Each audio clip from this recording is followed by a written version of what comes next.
Readjusting. Yes, I have. Yeah, look, I need to go back a bit. Yeah, really tricky. So down on let's do like this. On Instagram it looks one way, and then because we're going live over on Facebook it looks a completely different way. So you might get our head cut off in one of the areas that we're going live in today. But hey to you guys. Hey Sarah, let us know what's going on in your world, Sarah, from Blossom Tree Social. It'll be lovely to hear from you. So Sarah Bramall and I are live today. Gosh, Sarah, it feels like it's been a while since we've been live, but I don't know, it hasn't. I think it's been a week, but it's been a week. Maybe it's been a long week. It's been a long week. No, we went live last week. I'm just looking at the content plan. Went live last week talking about needs. But today we are going live to talk about tips that we would love to help parents with to support young people during the exam period. So even if you're not a parent, if you're an auntie, an uncle, if you've got a godchild there, goddaughter or godson, that we all are there to help raise children, right? They say it takes a village, and I do honestly believe it takes a village to raise a child. So for those people that are tuning in, Sarah, it might be great to give them a bit of an introduction into us, right? Yes, I will. Thank you. So if you haven't come across us before, we together are the Coaching Catalysts. So I'm Sarah Bramall. This is my lovely co-founder and good friend, Rebecca Daniel. And we are transformation coaches, and we are coach trainers, and we are NLP and DISC practitioners. Wear lots and lots of different hats. But before we did all of those things, we were both secondary English teachers. So between us, we have a combined 30 years experience in the classroom, and we're also parents. So Rebecca has a beautiful 5-year-old daughter, and I have a crazy gang of 3 children. A gang. I have my crazy gang, my squad, a troop, whatever we want to call it. Crazy tribe. I don't even know what the collective noun for them is. But anyway, they're 14, 11 and 7. But we've had a lot of time, a lot of experience working with kids. Although the core of our work is working with adults, working with women particularly, so females, I can't speak today, female professionals and entrepreneurs, and we work with women to help you get clarity and vision over your career or your business, but also support you with your confidence and your well-being. Yeah. But what we're going to talk about today is really well-being related. So we're going to share some stuff with you that will help you as parents, but actually what we're going to share is just as applicable and helpful, I think, to us as adults as well. So we hope that you get something from this today. Yeah, so our topic today is stress makes you or us stupid. And it's all about, as I said, parents, supporting adults to support young people. Also supporting teachers too. I can see that Unlikely Mummy's here, and I know that her husband is a deputy head or a head teacher now. I can't remember, but I know that she's been sharing over in our community group about what's been going on this week with SATs, right? Yeah. You've got a little one that's doing SATs at the moment. My middle son, Dominic, is doing his SATs at the moment. And he is doing brilliantly because he's very fortunate to have a teacher who is really, really focused on well-being and really focused on keeping the children calm. And I'm really grateful for that. And I'm sure that, the majority of teachers across the country, that would be their priority, looking after the well-being of the children. Seems sad to me that they have to kind of prioritize that as almost to protect them from this kind of necessary evil that the SATs need seem to be. But anyway, thank you for saying we're looking beautiful. I'm like bent in some crazy position so that my head isn't cut off on Facebook, and I can also be on my other camera on Instagram as well. So thank you for that lovely comment. Thank you for the lovely comment, and thank you to Kids Lingo in Bolton for joining us. And Kavita has said that her husband is a head teacher, with a crying emoji. And yeah, go on, Sarah, carry on. It is. It's an unnecessary evil. Anyway, but it is what it is, and we're going through it. So whether you've got kids doing SATs or you've got kids doing, oh bless you, thank you, Kavita. You've got kids doing SATs, or you've got kids with GCSEs or A levels coming up. We're going to share with you today some tips around how to help you, but also to help your children to manage their stress, because this is, again, the way that this is sort of handled in schools is probably patchy. I think certainly since the pandemic, I think there's been a lot more focus in schools on teaching children about well-being and teaching them about being proactive about well-being.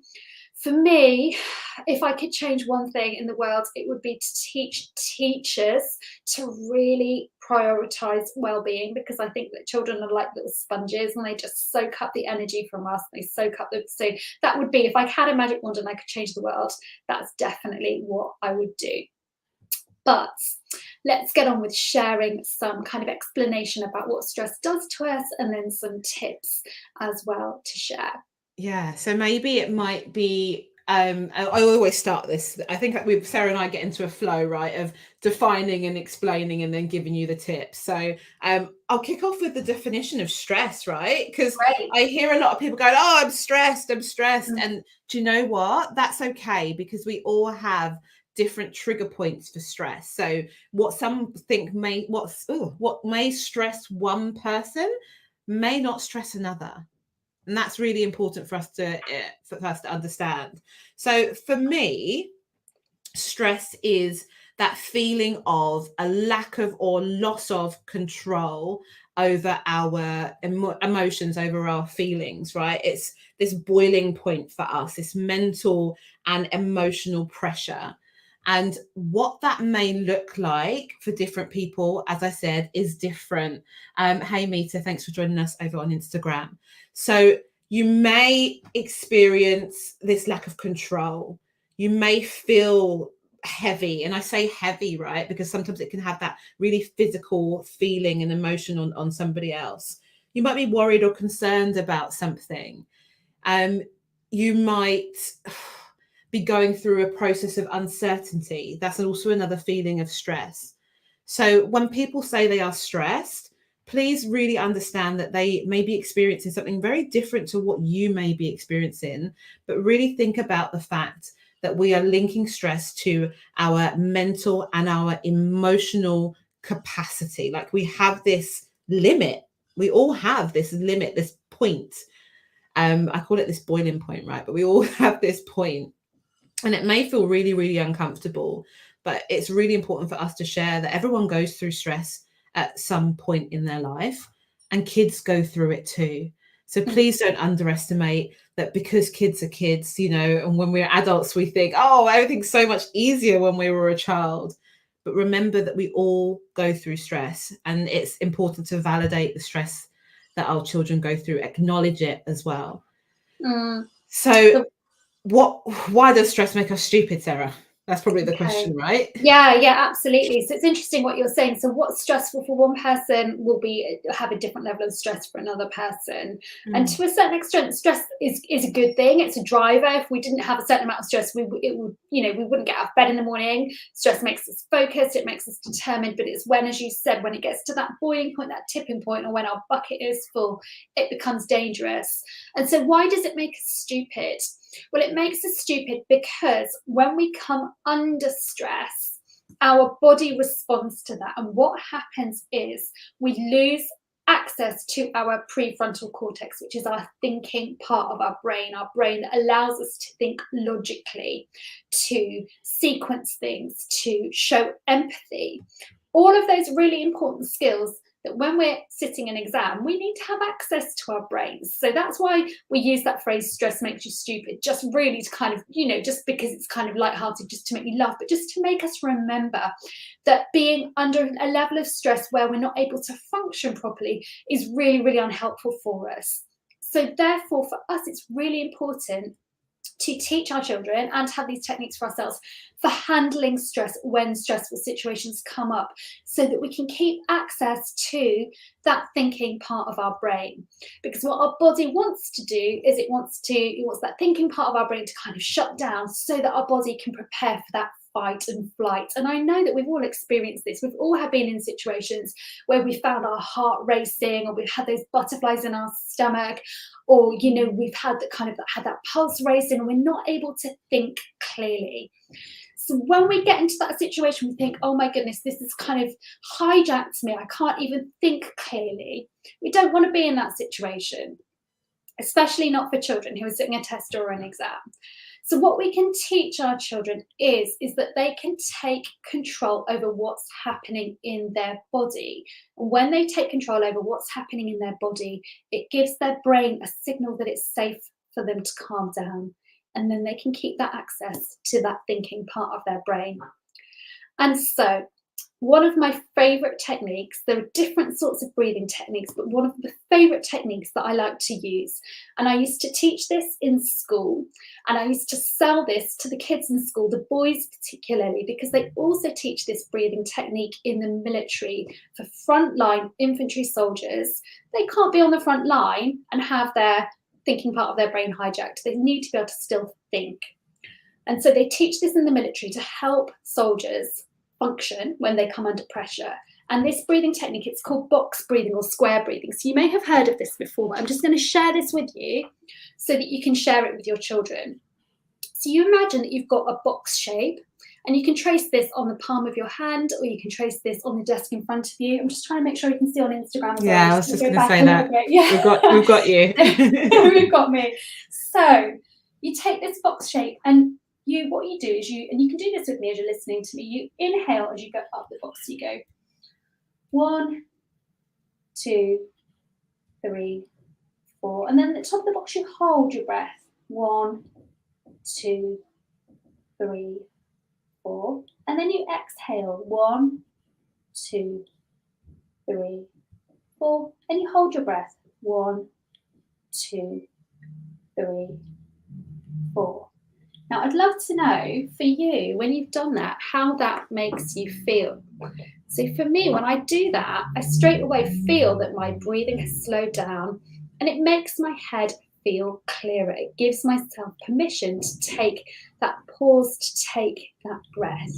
Now, you can repeat that cycle of breath as many times as you want to, but if we can teach our children that when they connect to their breath, when they slow down their breath, it helps them to calm down, then it helps them to be able to take control of the state that they're in, and to be able to then go into that challenging situation, whether it's an exam, whether they've got to do a presentation, maybe it's an important sports game, whatever it is, and they can go in rather than feeling stressed, like their heart's racing and they can't think straight, that they can go in and they can feel calm and they can feel resourceful. So it's just one little technique I'd really love you to practice for yourselves, model it and share it with your children.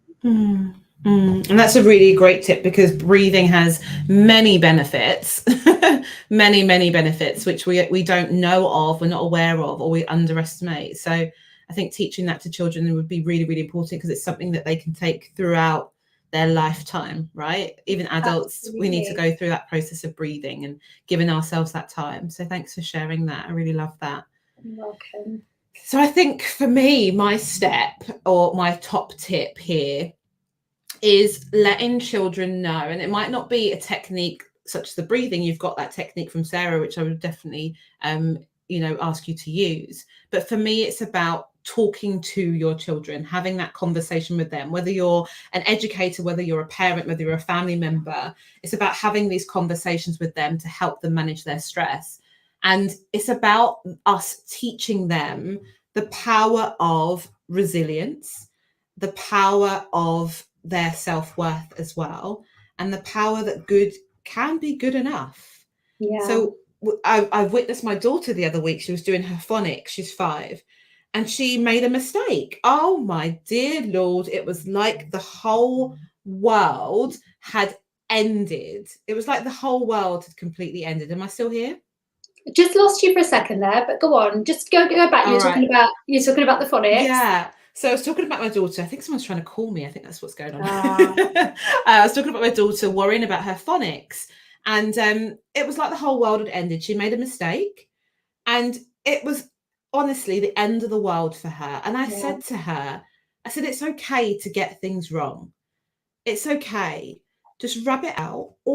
And I'd always encourage not to rub out as well. Like, look at the mistake, draw a line through it and try again. Mm-hmm. But she didn't want to see the mistake. She wanted to rub it out, as if to erase the memory of it, right? Yeah, yeah. And I said to her, but Sophia, you really, really tried. It's okay to get things wrong. And I think that's the conversations that we need to have with our children and with ourselves. Yeah. It's okay to try. Go on, give it a good go. Yeah. It's okay to get things wrong. But you know what? It's even more powerful to get it wrong and to try again. It's that resilience. So my tip here is to have conversations with our children about how much effort they're putting in. Also to get them to monitor their energy, praise them for that effort, but also encourage them to get it wrong. Sarah, I love failure, right? It's just my thing. Yeah, I think I should write something about failure. I completely agree. Yeah. You've got a great attitude to failure. Absolutely love it. Because I said to my daughter, I said, well done for trying. Yeah. She said, but I got it wrong. So? Yeah. So what? Yeah. So find that time with your children to have those conversations with them.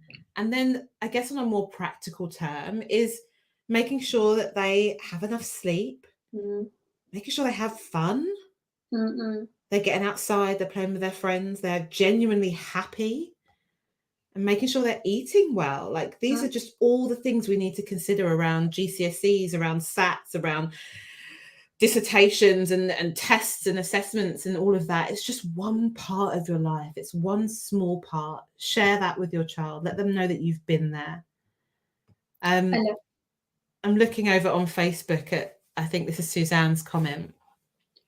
Someone once described it to me like being a glass of milk that had been filled up drip by drip, but couldn't fit any more in. I think that was her definition of stress, right?